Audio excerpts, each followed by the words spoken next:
Masechet Yebamot, Daf Kuf Yuzain. On reprend 3 lignes avant la fin, début de la Mishnah.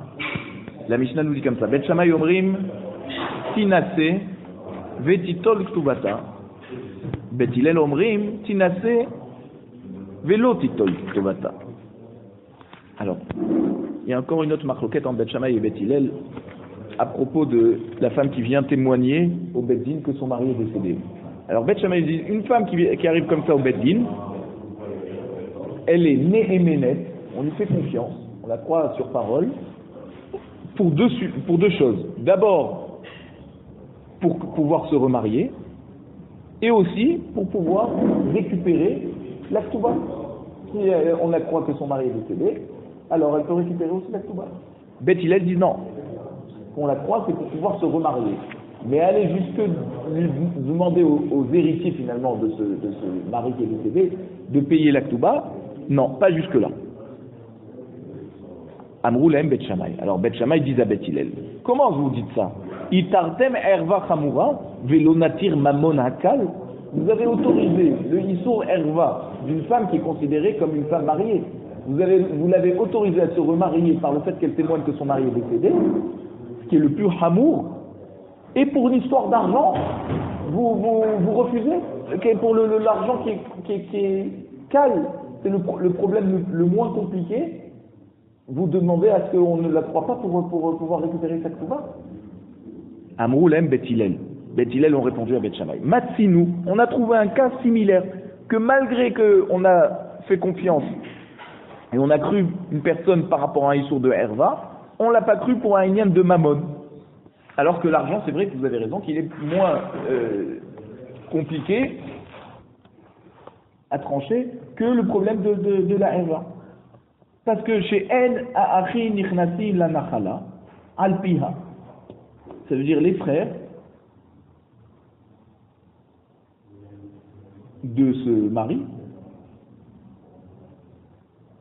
ne l'héritent pas parce que lorsqu'elle va témoigner la femme que son mari a été est décédé lorsqu'ils étaient en voyage. Pourquoi? Parce que dîner mamonot, il y a besoin de 2 édim. Alors c'est vrai qu'on lui a permis de se remarier à cette femme, c'est un issour erva, mais on ne va pas dire kalva chomer pour la croire aussi pour un problème d'argent. Pourquoi? Parce que d'Afka, le inyan de erva, on a été mekel pour ne pas qu'elle soit aguna. Rappelez-vous, on a autorisé un témoin à témoigner qu'une personne est décédée pour autoriser sa femme à se remarier. Mais c'est Mishum Sakanat Agunot. Mais c'est vrai que normalement, on aurait dû avoir 2 témoins, autant pour pouvoir la croire qu'elle peut se remarier, autant pour pouvoir récupérer l'argent. Donc c'est pas parce qu'on lui a autorisé à se marier pour éviter le problème de Agunot que pour autant, on va même lui autoriser à récupérer l'argent de la Ktuba. Amroulaim Bet Shammai. Bet Shammai dit, attendez, Valo mitsefer Ktuba, nilmod chez Ukotevla, chez Imtinas il et Acher, Tipli, Machekatouv Lichi. Il dit, mais dans le texte de la Ktuba, c'est écrit clairement que le mari s'engage à payer la Ktuba du moment où elle se mariera avec quelqu'un d'autre. Ben, c'est le cas ici. On l'autorise à se remarier. Alors l'engagement du mari au moment où il signe la Ktuba, c'est bien de pouvoir payer cette Ktuba au moment où elle est amenée à se marier avec quelqu'un d'autre. Vechazrou Bet Hillel et Orot qui est livré Bet Shammai. Regardez comment c'est beau. Bet Hillel sont revenus sur leurs paroles pour être d'accord avec Bet Shammai et que non seulement on la croit pour pouvoir se remarier, mais en plus elle peut récupérer sa Ktuba. L'Agmar nous dit Amar Rav Chizda Nikia Bema Yebama Nichnas la Nachala Alpia. Hem darshu midrash Ktuba anu lo nidrosh midrash Torah yakum al shem achiv Amar Achamana Varekam. De quoi on parle? La Rav Chizda nous dit comme ça. Une femme qui vient témoigner au Bet Din que son mari est décédé. Si jamais elle n'avait pas d'enfant, lui n'avait pas d'enfant, alors elle devait faire la mitzvah de hibou. Donc, non, pareil, du moment où il a un descendant, c'est considéré qu'il a eu des enfants. Mais s'il n'a pas du tout d'enfant, pourquoi je dis que c'est lui qui n'a pas d'enfant? Parce qu'elle pourrait en avoir d'un précédent mariage. D'accord? Donc, je précise bien que en fait, c'est lui qui n'a pas eu d'enfant. Et donc, Yebama, le Yebama avec un dagesh, ça veut dire le Yavam, nichnas la nachala alpia. Alors, il peut rentrer dans le cadre de l'héritage grâce à elle, par son témoignage à elle qui dit que son mari est décédé. Quand il s'engage à faire le hiboum, forcément, il prend aussi sa part d'héritage, alors que les frères ne touchent pas l'héritage. Pourquoi? Parce que Rafrizda pense que la Yerusha du Yavam, elle ressemble au chiyuv de Ktuba qui dépend c'est-à-dire de la fin du mariage. Et de même qu'elle peut récupérer la Ktuba, comme on a finalement attesté dans la Mishnah que Beth Hillel sont d'accord avec Beth Shammai, alors, même que les autres frères ne peuvent toujours pas récupérer l'héritage, exceptionnellement, le Yavam qui lui fait le hiboum, et qui rentre dans les chaussures de son frère, en fait, qui est décédé, alors lui peut aller jusque récupérer même sa part d'héritage de son frère. Alors, on apprend d'un pasuk. Ça veut dire quoi? Hem darshu midrash ktuba. Alors, on se dit, Chachamim, ils ont fait, ça veut dire quoi? Ils ont fait le midrash ktuba.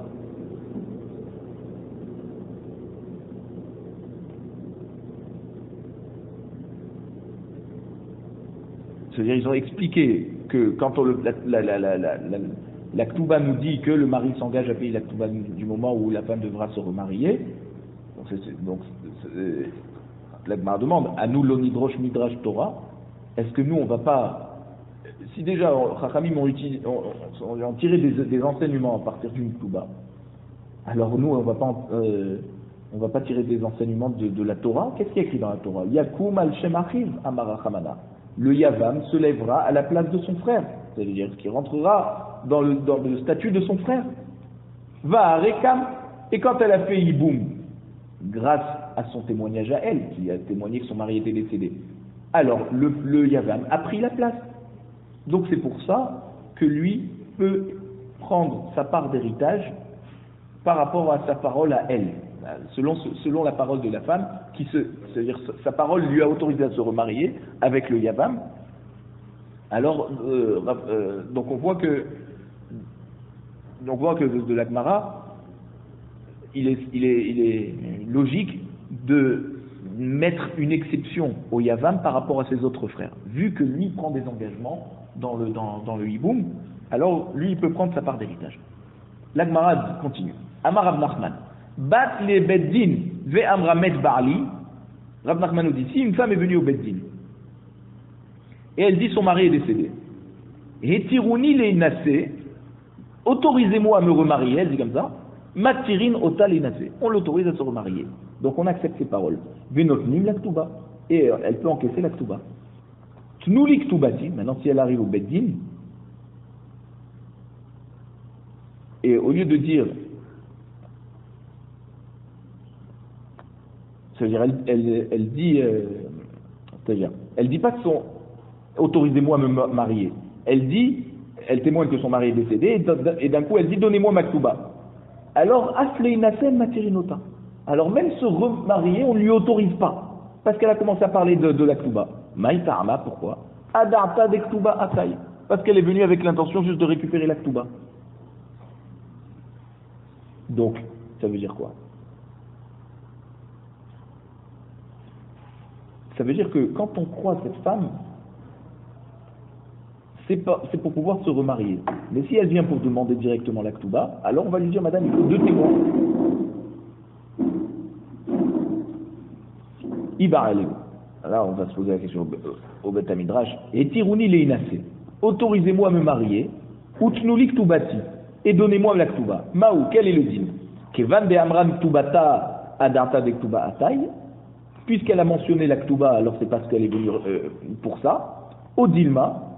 Kolmile de itle leini shamar leu le bedina. Peut-être que lorsqu'elle est venue dire au Beddin, c'est tous les sujets qui la concernent. Autorisez-moi à marier, donnez-moi la ktuba, voilà, je suis venu faire la liste des conséquences du décès de mon mari. Et donc on lui donne la ktuba. Non seulement on lui permet de se remarier, ensuite on lui donne la ktuba. Im timatse lomar.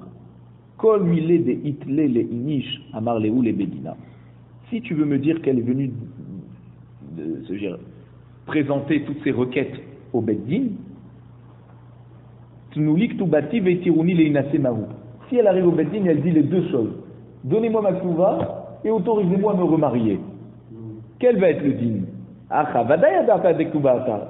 Est-ce qu'on va dire que là c'est sûr qu'elle est venue d'abord pour la ktuva puisque c'est la première chose qu'elle a mentionnée?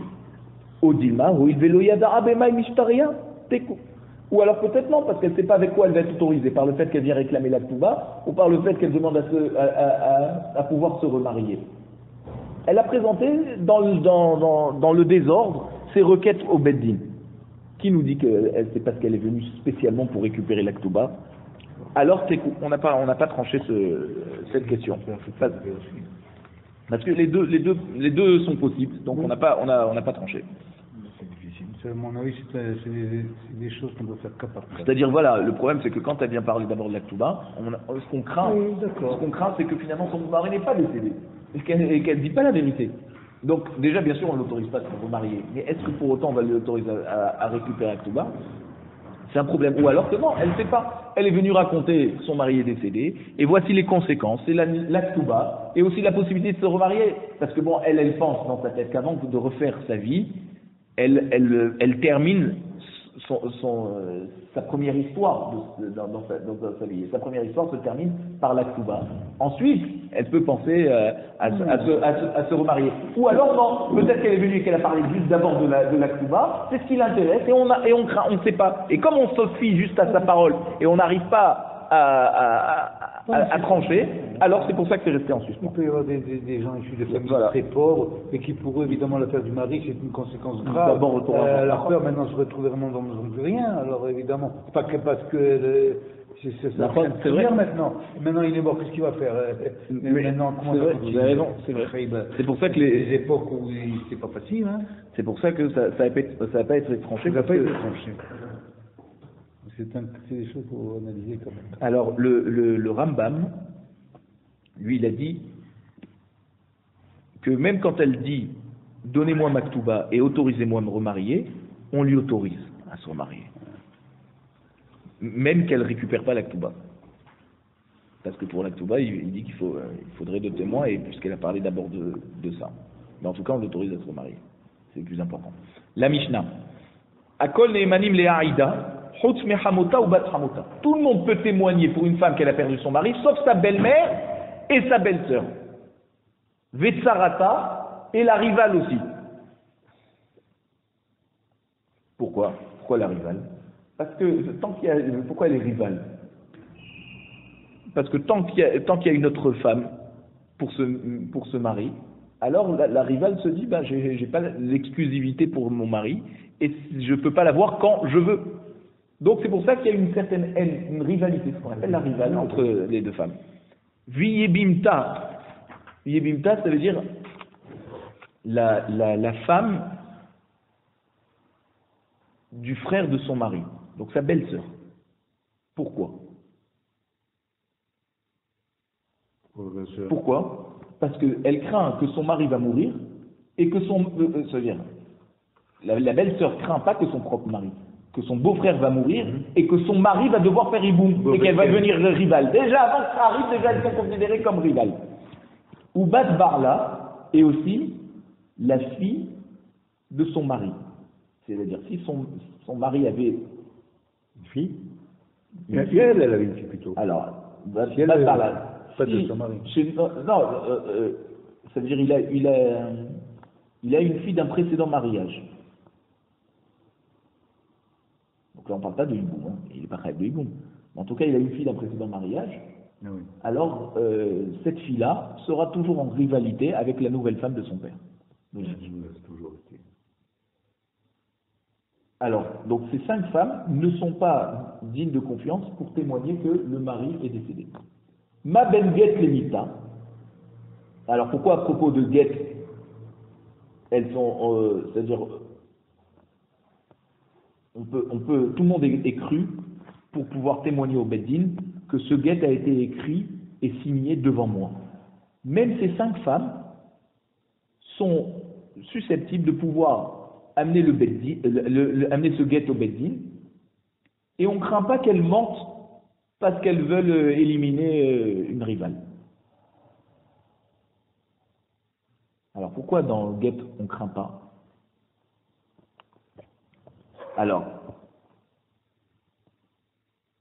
chez Aktav Mochia, là-bas le guet, du fait que c'est écrit selon les règles, alors ça montre que le guet est valable. Donc on ne s'est pas appuyé sur le témoignage de ces femmes, elles n'ont été seulement que des émissaires pour amener ce guet qui atterrit au beddin.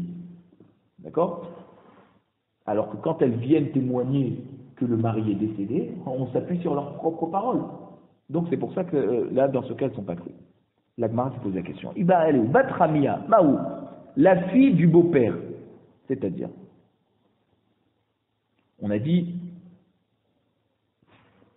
la Batramota, ça veut dire quoi? Là, on a dit la belle-mère et on a dit aussi la belle-sœur. Elle n'est pas née Éménette. Pourquoi? Parce que tout le monde, ces deux, elles se disent mon frère, il a été pris par cette femme. D'accord? Alors maintenant, si c'est la fille du beau-père, pas la fille de la belle-mère, le beau-père d'un mariage précédent a une fille, et ensuite il s'est marié avec une autre femme, et il a eu une fille, qui elle aujourd'hui, on veut témoigner sur elle que son mari est décédé. Est-ce que la fille du beau-père d'un précédent mariage a la même haine que la belle-sœur, en fait, de cette femme? Mao, quel est le dit? Alors, Ta'ama de Batramota, Mishum, de Ima Samiala. Pourquoi la belle-sœur, elle n'est pas crue? Parce que sa propre mère haït sa propre mère haït sa belle-fille. Donc, par ricochet, la belle-sœur aussi haït cette belle-fille, cette belle-sœur en fait. Et donc, Ve'acha, Leka Imas de Samiala, lorsqu'il s'agit de la fille du beau-père d'un précédent mariage, il n'y a pas de mère qui haït cette belle-fille. Donc, peut-être, là on pourrait la croire. Odima, peut-être qu'on va dire, Ta'ama de Batramota, de Amra Ka'achla le Girsana de Ima. Achanami, Ka'amra Achla le Girsana de Beneshai. Alors peut-être qu'on va dire non.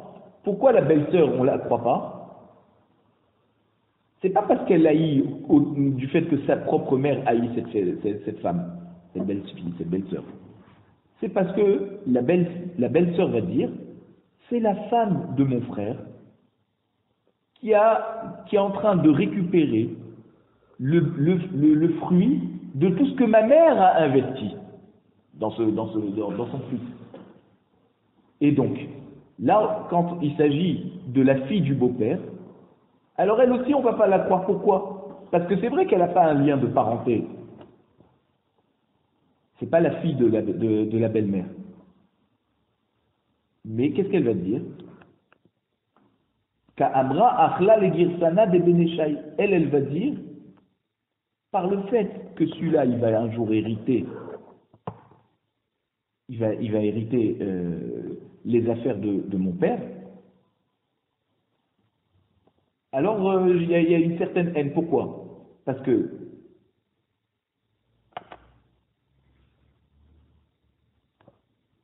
une femme qui est mariée à quelqu'un, d'accord? Alors, lorsque le beau-père décède, il y a forcément les enfants vont toucher, les fils vont toucher les héritages, et il peut y avoir aussi un cas où c'est les gens qui vont toucher des héritages par leur femme, par le biais de leur femme. Donc la fille du beau-père, elle se dit, mais attends, mais celui-là, ce mari de cette fille, lui aussi va rentrer dans l'histoire des héritages. Pourquoi? Parce que le mari peut être un jour en situation d'hériter son père à elle, qui est donc le beau-père. Donc c'est pour ça qu'il peut y avoir aussi une certaine haine. Tashma. Alors la Braïta nous enseigne. 5 c'est-à-dire tout le monde est digne de confiance pour pouvoir témoigner à cette femme, sur cette femme, que son mari est décédé, sauf ces 5 femmes qu'on a précisées. Veimi ita, shet avian. Et si on a dit que même la fille du beau-père, on la croit pas, on aurait dû dire 6 femmes. La Gemara dit non, c'est pas une question de 5 ou de 6. Dilma, ta'ama de bat hamotab, de amra kachla le girtana de beneshai, loshna bat hamotab et loshna bat hamia. Nous, quand on a dit 5 femmes, c'est 5 concepts en fait. Si dans un des concepts, il va y avoir la même raison pour l'une comme pour l'autre, c'est-à-dire la belle-sœur, la fille de la belle-mère, ou la fille du beau-père, et on va trouver la même raison, c'est-à-dire qu'il est en train de pouvoir hériter ce gendre, d'être potentiellement en situation de pouvoir hériter, ça va déclencher la même haine autant chez la belle-sœur que chez la fille du beau-père. Donc c'est pas, on n'a pas besoin de dire 6 femmes. Quand on dit la belle-sœur, on parle aussi de la fille du beau-père. La Gemara nous dit oui, mais on a dit qu'il y a 7 femmes qui ne sont pas crues. Alors pourquoi ici c'est 5 et là il y a une braïta qui nous dit qu'il y en a 7? Alors la Gemara nous dit Hahi Rabbi Udahi. 7 braïta qui nous dit qu'en fait qu'il y a 7 femmes qui ne sont pas crues, c'est Rabbi Uda. Ditnan Rabbi Uda Mosif, Af Eshet Av Vehakala. Parce que Rabbi Uda, à part les 5 femmes qu'on a précisées, il rajoute encore 2 autres femmes qui ne sont pas néonanotes, c'est-à-dire la femme du. Alors, Eshet Av, donc la nouvelle femme du père, et la belle-fille. Donc il n'y a pas que la belle-mère et la belle-sœur, il y a aussi la belle-fille qui a eu sa belle-mère. Et même la nouvelle femme de son père peut vouloir témoigner contre cette femme pour dire que son mari est décédé alors que c'est pas vrai. Amroulou, alors Chachamim ils lui ont dit à Rabbi Yehuda, mais attends, mais nous aussi tu sais qu'on ne croit pas ces femmes. Mais on n'a pas besoin de les enseigner. Pourquoi? Parce qu'elles sont incluses dans les 5 femmes qu'on a enseignées, c'est-à-dire Eshet Av, Arehi Klal Bat Abaal, Arehi Bichlal Bat Abaal.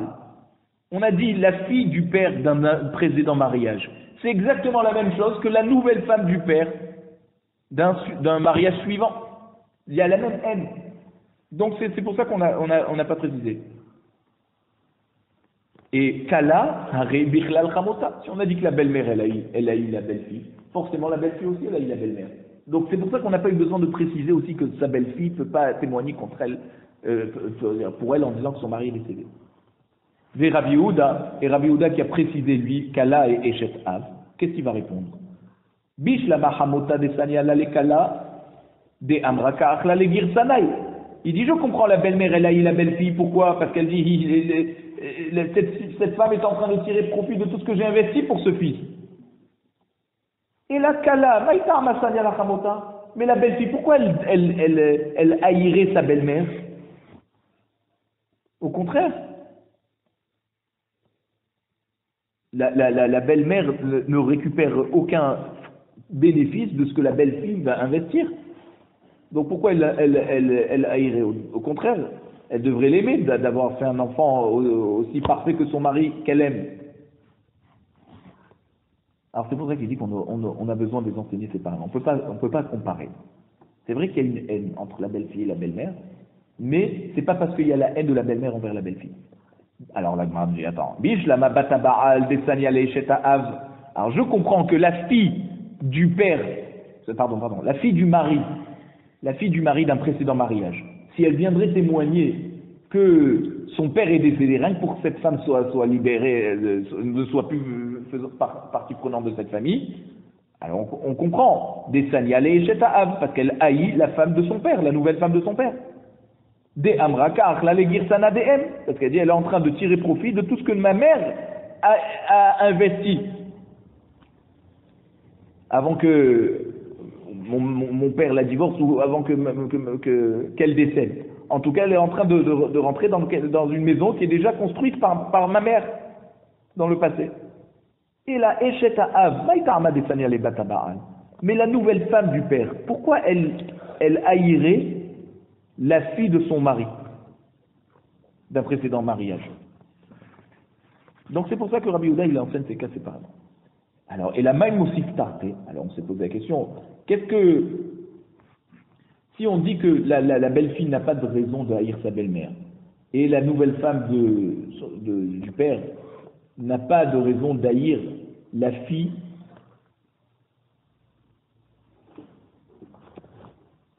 du mari.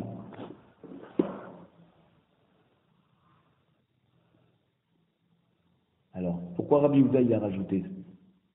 La nous dit, et la kalama est armadesani ala chamota. Maintenant, il va nous donner la vraie raison pourquoi une belle-fille haït sa belle-mère. Demigala livna kol de avda. Parce que la belle-mère raconte à son fils toutes les choses que la belle-fille est en train de faire. Elle est en train de monter son fils contre sa femme. C'est pour ça qu'elle haït. C'est vrai qu'elle ne tire pas profit elle tire pas profit. C'est-à-dire la belle-mère ne tire pas profit de ce que la belle-fille va investir. Mais pourquoi elle haït sa belle-mère? Parce que la belle-mère, elle passe son temps à monter son fils contre sa femme. Eshet Avnami Samia Lebata Baal. Et aussi, la nouvelle femme du père, elle haït aussi la fille du mari. Pourquoi? Des mégala les avia kol de abda. Parce qu'elle raconte, elle raconte à son père tout ce que sa nouvelle femme fait.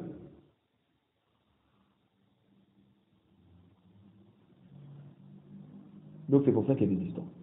Et c'est pour ça qu'elles ne sont pas crues et qu'on ne peut pas les marier une femme à partir de leur témoignage. Vera Banan. Et Chachamim qui pense que la belle-fille et la femme du père sont déjà inclus dans la Mishnah. Ils te disent, parce qu'il y a écrit dans Mishle, Perekazaïn Pasukhutet, Kamaim hapanim lapanim, ken lev ha'adam la adam. Ça veut dire, de même que l'eau reflète le visage, quand on est devant un d'accord? Donc, l'eau fait office de reflet. Pareil, le cœur de l'homme par rapport à l'homme. Ça veut dire quoi? Kamaim hapanim lapanim, ça veut dire de même que l'homme qui est devant l'eau, il voit son visage. Et donc, si son visage sourit, eh ben, il voit dans l'eau un visage qui sourit. Et si son visage est triste, eh ben, il voit quelque chose de triste dans l'eau. Pareil, le cœur de l'homme. Si un homme aime son prochain réellement, alors même son prochain l'aime. Et s'il ne l'aime pas vraiment, eh ben, il ne s'étonne pas que même son prochain ne l'aime pas vraiment. Et donc, puisqu'on a écrit dans la Mishnah qu'une belle-mère n'est pas méhéménète parce qu'elle haït sa belle-fille, forcément, la belle-fille aussi va haïr la belle-mère. Et pareil que la fille du mari d'un précédent mariage n'est pas méhéménète parce qu'elle haït la nouvelle femme de son père, pareil, la nouvelle femme de son père haït la fille de son mari d'un précédent mariage. Donc il n'y a pas besoin de nous expliquer. Ah, Rabbi Yehuda, alors qu'est-ce qu'il a fait Rabbi Yehuda qui nous a précisé ces cas? Alors que le pasuk apparemment nous dit si un il haït, ben, forcément l'autre aussi il haït en retour. Haït bedivre Torah actif. Quand le pasuk qui nous dit Kamaim la panim, c'est dans Divrei Torah. Ça veut dire l'homme, selon son investissement dans la Torah lui rend. S'il s'investit vraiment, il aime la Torah, alors la Torah l'aimera, le protégera. Et donc, ça veut dire quoi, le protégera? C'est-à-dire, si l'homme, il aime vraiment la Torah l'aidera à ce que l'homme comprenne la Torah. Est-ce qu'on peut rester bloqué devant un passage de Torah pendant des jours et des jours? Pourquoi? Il faut se poser la question, si réellement on aime la Torah, si réellement on s'est investi pour ça. On raconte une fois, moi, quand j'étais à l'Yeshiva, on m'avait raconté, il y a eu un livre de Rabbi Shimon Shkop qui était un rosh yeshiva en Lituanie. Un jour, il ne comprenait pas un pshat et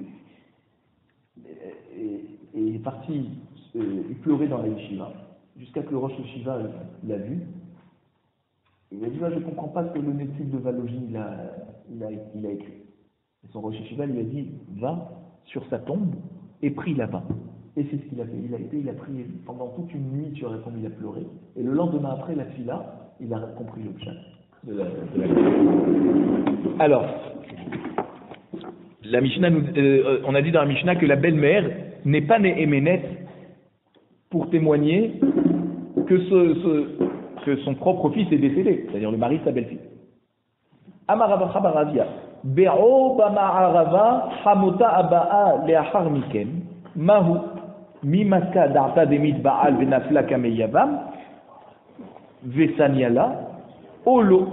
Alors on s'est posé la question, en Eretz Israël, est-ce que une femme qui n'est pas encore sa belle-mère, mais elle risque de devenir sa belle-mère, c'est-à-dire le mari a un frère du père et pas de la mère, un demi-frère. Et la mère de ce Yavam, donc elle n'est pas la mère du mari, d'accord? Parce qu'ils ont le même père mais pas la même mère. Et donc si le mari meurt, ça veut dire son fils à elle, qui est le demi-frère de ce Niftar, il va devoir faire Iboum. Et donc cette femme va devenir de facto un peu la belle-mère de la Yevama, alors qu'elle n'avait aucun lien. Quel va être le dit? Est-ce que parce que peut-être potentiellement elle peut devenir sa belle-mère, elle va déjà la haïr? Et donc si elle témoigne que son mari est décédé et que de facto ça va entraîner un hiboum de son propre fils à elle envers cette femme, on la croit ou pas? Est-ce que, on imagine, Mimaska Darta Demit Baal Benafla Kameyabam, est-ce qu'elle fait carrément des pronostics que cet homme risque de mourir et que donc cette femme va tomber devant son fils pour faire hiboum? Et donc Saniala, elle l'a haï, on ne va pas jusque-là. Elle n'a pas une digne de belle-mère, et donc si elle vient témoigner, même si par le témoignage ça va entraîner un hiboum qui va entraîner que cette femme va devenir la belle-mère, on la croit quand même, ou pas? Alors on s'est posé la question. Tashma, on va essayer de répondre maintenant. Il y a une Mishnah qu'on va voir plus loin, dans Dafkouf Yutret. Amra met ba'ali ve'achakach met hami. Une femme qui vient dire au Beddin, voilà, mon mari est décédé et mon beau-père aussi est décédé. Tinase vetiton kluba. Elle peut donc se remarier et récupérer sa kluba. Vahamota asura. Par contre, la belle-mère n'est pas crue. Pourquoi? Maïta'ama. Pourquoi la belle-mère ne peut pas se remarier aussi? Hamota asura. La mishum de amrinan lo ba'ala maït velo hamiya maït. Pourquoi la belle-mère, elle ne peut pas se remarier? N'est-ce pas que parce qu'on craint que cette femme est en train de mentir, et non seulement son mari n'est pas mort, mais en plus même son beau-père n'est pas mort. Mais comme elle a eu sa belle-mère, alors elle est en train de raconter des histoires. Des kamikavna. Ou des mekamachavina. Des kamikavna. Et donc même que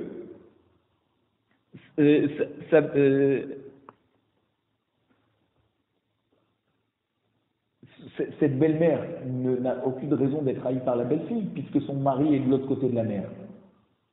Et donc, on ne craint pas que la belle-mère va raconter ce que sa belle-fille fait à son fils. Alors, au moment où la femme vient témoigner que son mari est décédé de l'autre côté de la mer, il n'y a pas de raison que la belle-fille haïsse la belle-mère. Savra les batar sha'ata lotete aran. Ça veut dire parce qu'on la dit non. Elle dit quand même que quand elle craint que quand même la belle-fille, elle craint que quand son mari va venir, elle va quand même lui raconter tout ce qu'elle a fait pendant que son mari était absent. Donc c'est pour ça qu'elle veut faire du mal à sa belle-mère. Alors, on l'a demandé, tu dis, mais attends, din machan et atam, peut-être c'est différent le din de la belle-fille que son mari est parti de l'autre côté de la mer.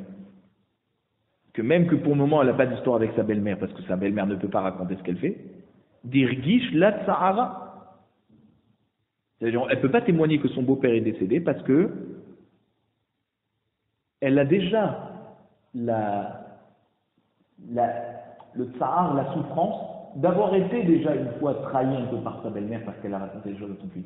Elle ne devient pas sa belle-mère au moment où son mari part en voyage. Ça fait déjà des années que c'est sa belle-mère, des années qu'elle a déjà raconté des choses sur elle à son fils.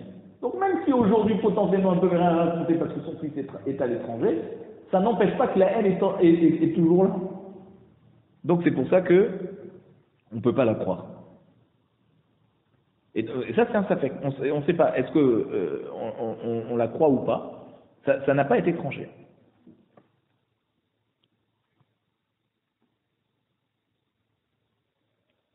Alors, Mishnah. Ed Omer Met Veniset. Uba Echad Ve'amar Lomet. Arezo Lotete. Un témoin vient dire son mari est décédé et on l'a permis de se remarier et elle s'est remariée.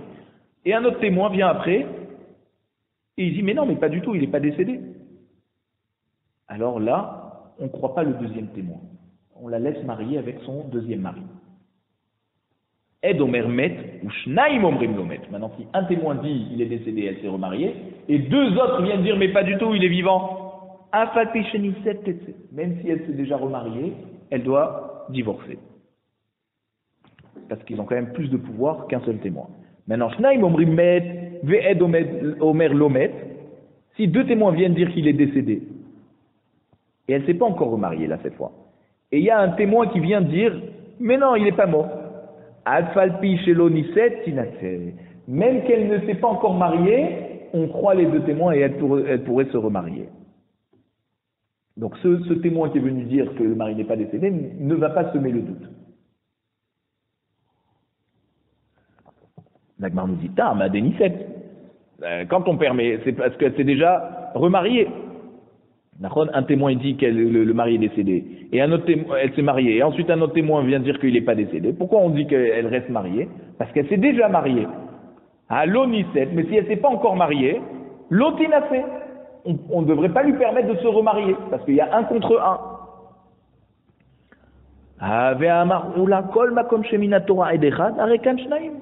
Pourtant, Ola nous a dit que dès que la Torah nous permet d'accepter le témoignage d'une personne, il a le même statut que deux témoins. Alors, s'il a même le même statut que deux témoins, même s'il y en a un qui vient dire après que le mari n'est pas décédé, on ne devrait pas le croire. Et donc, même si elle ne s'est pas encore remariée, on devrait lui permettre de se remarier. Et donc, un ne vient pas contredire deux. Qui est deux, en fait? Le premier témoin qui a le digne de deux témoins. La Gemara répond, ok. Achika Amar, Ed Echad Omer, Met Vetiru Alinase. Uba Echad Vamar Lomet, Lotetse Metera Rishon. Donc il faut comprendre comme ça de la Mishnah. Un témoin, il vient dire il est décédé, et on lui a permis de se remarier. Et un autre témoin vient et dit mais non, il n'est pas décédé, il ne faut pas qu'elle se remarie. Lotetse Mehetera Harishon. Ça veut dire que elle ne quittera pas la première autorisation qu'elle a eue de pouvoir se remarier.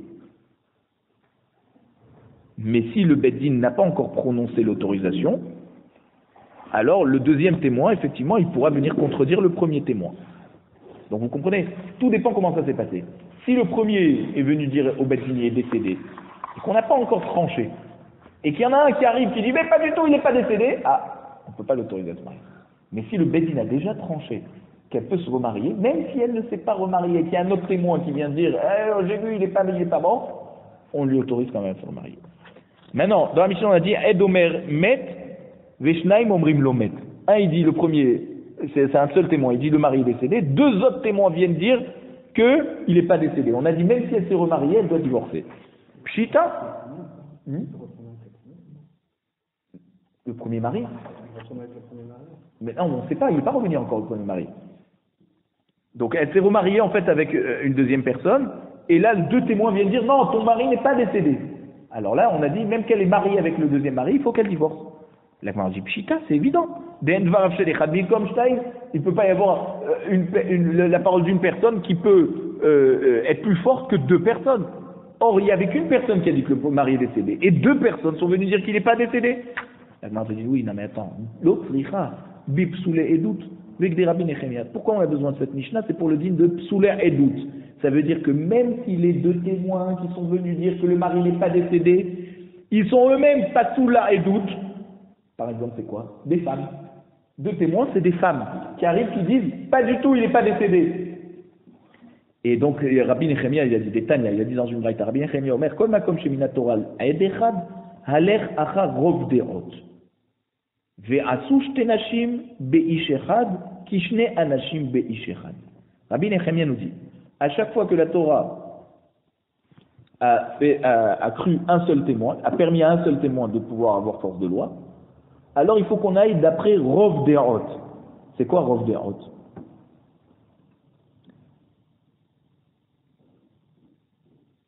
On a dit que même des psoulés et doutes comme des femmes, par exemple, elles ont le même statut que un témoin. C'est-à-dire, quand on a deux témoins qui se contredisent, on va d'après le Rov. Et on ne dit pas qu'un Aed Kacher, on le croit plus que deux femmes. Donc, Asush Tenashim Be'isherat, donc on a considéré deux femmes qui viennent témoigner contre un seul homme, Kishne Anashim Be'isherat. C'est aussi fort que si c'était deux hommes qui viendraient contredire un homme. Donc c'est pas parce que c'est deux femmes qu'on va dire bon elles sont quand même moins fortes qu'un homme témoin. Et si tu veux je te dis, on peut expliquer notre Mishnah autrement.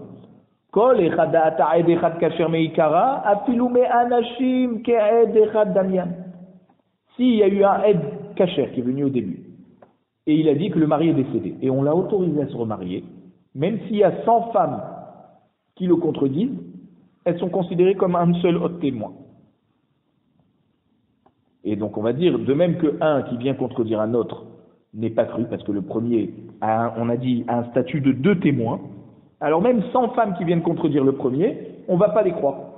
Et donc quand notre Mishnah nous dit que le premier, c'est-à-dire un témoin dit que le mari est décédé, et deux témoins disent qu'il n'est pas décédé, elle doit divorcer, c'est pas le cas où deux femmes viennent contredire ce témoin, c'est deux hommes. Et là, ou alors on va dire que c'est une femme qui est venue au début, qui a témoigné que le mari de cette femme est décédé.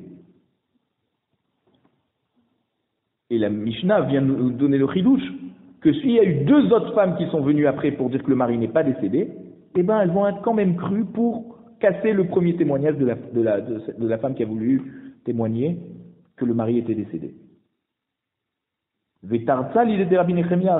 Et on va répondre à Rabbi Nechemia comme ça. Rabbi Nechemia omer kol makom shemina Torah edechad aler achar rov deot ve'asu shte nashim be'isha achat ishne anashim be'isha echad. C'est ce qu'il a dit Rabbi Nechemia, que de même que deux hommes kshérim, ils peuvent casser le témoignage d'un Ed Kacher, alors pareil, deux femmes, elles peuvent venir casser le témoignage d'une femme. Aval shte nashim be'isha echad. Maintenant, si c'est deux femmes qui viennent contredire un homme qui a témoigné que le mari est décédé, qu'est palga ou palga d'ani. Alors là, on a moitié-moitié. Puisque le premier témoin, il a un digne de deux témoins, et les deux femmes, elles ont aussi, elles sont considérées comme deux, donc ça fait deux partout.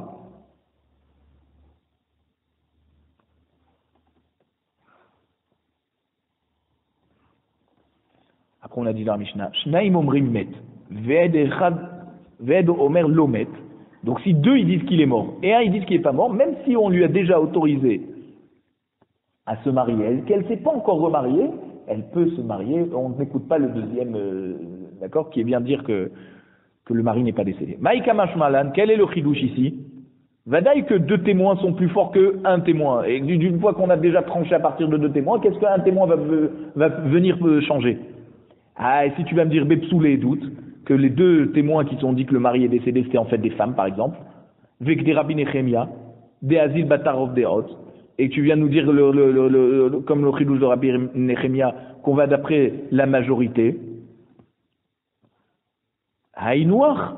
Alors on va te dire, c'est quoi ce chidouche? On a déjà dit dans le début de la Mishnah que si un témoin dit que le mari est décédé et deux autres disent qu'il n'est pas décédé, même si elle s'est remariée, elle devra divorcer. Pourquoi? Parce qu'on va d'après la majorité. Et donc les deux viennent annuler le témoignage du premier.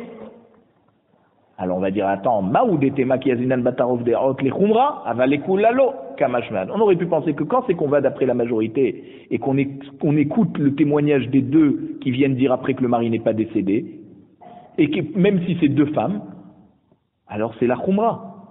Ça veut dire quand la conséquence va être une Khumra. Pourquoi? Parce qu'on a deux psoulés et doutes, comme des femmes, qui viennent dire que le mari n'est pas décédé, et on les croit contre la personne qui avait témoigné que le mari était décédé. Avalé Kula.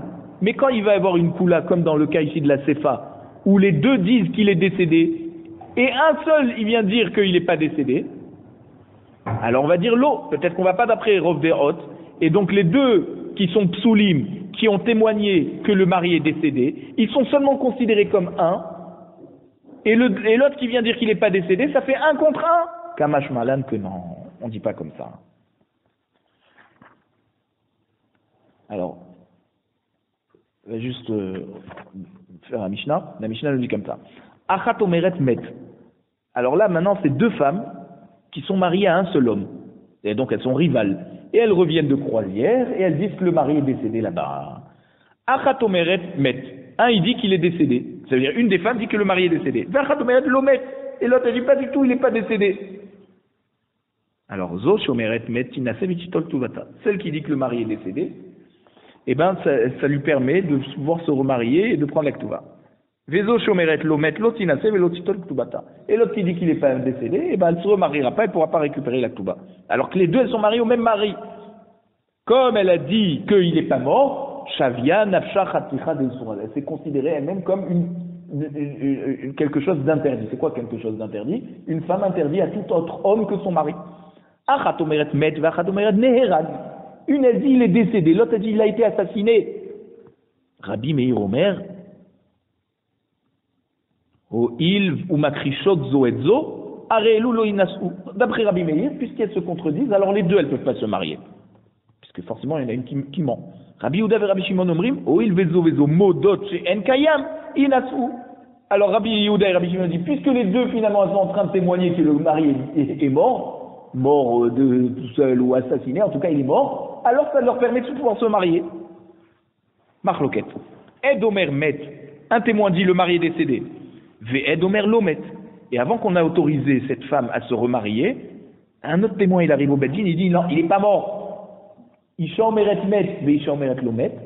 Ou alors une femme qui dit que le mari est décédé. Et l'autre, elle vient dire non, il n'est pas décédé. Alors, Arezo Lotinase. Elle ne pourra pas se marier selon les témoignages du premier aide, parce que le Beddin n'avait pas encore tranché au moment où l'autre témoin est venu dire. Donc là, ça fait égalité.